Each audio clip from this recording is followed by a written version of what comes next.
I am a township supervisor for White Township, Indiana County, which is in the western part of the state. After listening to everyone else's testimony, I was thinking, why am I here? So maybe my reason for being here is to add what I would think is a little clarity. I would also like to especially thank the firemen, because I do have an appreciation for their safety. My husband served as a police officer before we went in pursuit of higher education, and I do understand job security, job safety, and I applaud their dedication to their profession. Senator Robbins, I did attend the Minneapolis ICC conference. As a township supervisor, I am a member of the Indiana Armstrong County Builders Association. Did I receive any monies for attending? They gave me a stipend of a little over $700, and believe me, that was about 1/3 of what my costs were, and I absorbed the cost, the rest of the cost. I went with the understanding that I would vote my conscience. I would not vote. They would not instruct me how to vote. That's not my personality. I will vote my conscience. I was very surprised at the credentialing of the voting delegates, but that's the ICC's problem, not mine. I would like to tell you what happened at that meeting, and I don't think you have my statement. I'll give a copy when I leave. There were people who made very impassioned speeches about requiring a sprinkler system, and one woman did speak to the issue. Her husband was a physician. They were very comfortable in their lifestyle. They did spend more money on a sprinkler system for their flowers than a sprinkler system for their house. But I'm not sure that that was a choice. I don't think they were thinking fire safety, and they did lose their daughter. A female firefighter came in and was very passionate, speaking when she and her commander went into a home. They fell through the first floor into the basement. One vote that was taken prior to the sprinkler system was regarding firewalls. Now, please understand, I am not a builder. I know nothing about construction, and I might use a terminology that somebody in the construction field would say, that's wrong. I'm going to call a board a board. They might call it a piece of lumber, but to me it's a board. The vote was to reduce the firewall burn in townhouse condominiums. The standard was a 2-hour burn.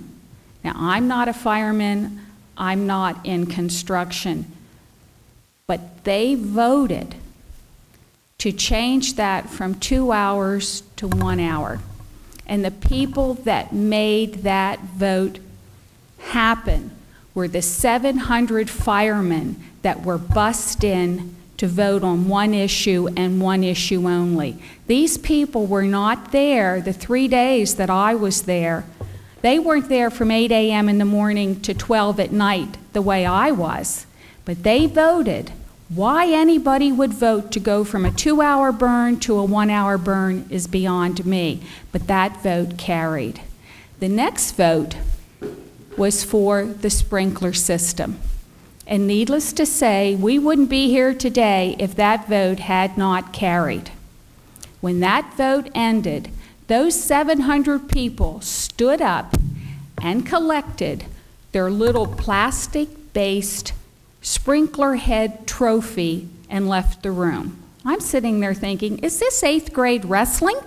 These people got this trophy and left. The moderator stood and literally begged these people to stay because there were more important issues to come before the group. But they left and were bussed to a casino. So you can say they have an interest in personal safety, family safety, resident safety, fireman safety. If that's the case, they should have stayed for the next vote. And I know I'm a little emotional right now. But quite frankly, I was angry that day because the very next vote was on using a product, and again, please understand, I'm probably not familiar with the terminology, but even I could figure this out. The next vote was to use a product that to me would be similar to drywall, a fire retardant drywall subflooring to be used on the first floor that would slow the burn and help save firemen's lives from going into a building and falling through the floor, which was the testimony of the young, impassioned firefighter the vote before. And these people did not stay. And to me, that was wrong. That was a far more important vote for firemen's safety, in my opinion, than the sprinkler system. I said to you that I'm from Western Pennsylvania. We have something in Western Pennsylvania that I think is a little different because I'm originally from the Harrisburg area.